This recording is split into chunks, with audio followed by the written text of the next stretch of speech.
Negotiations over Iran's disputed nuclear program are moving into day 3 in Geneva, but no deal is on the table just yet, despite what some are describing as progress.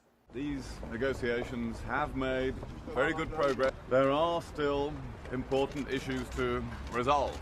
That mirrors the comments U.S. Secretary of State John Kerry made Friday, that differences remain in the talks, but they are working hard at reaching a conclusion. Those differences these leaders are referring to are the steps the West wants to make towards restricting the scope of Iran's nuclear program, which, according to the BBC, will be the topic of Saturday's discussion. They may want Iran to cap the amount of enrichment that it does. They may want Iran to downgrade its existing stocks of medium-enriched uranium. For the U.S., the talks basically boil down to a single compromise in which Iran will suspend most of its uranium enrichment for the next 6 months in exchange for eased sanctions. But for Israel, one of the U.S.'s closest allies in the Middle East, there's a major sticking point. While Israel isn't involved in the talks, its Prime Minister Benjamin Netanyahu says he wants every piece of Iran's nuclear program dismantled.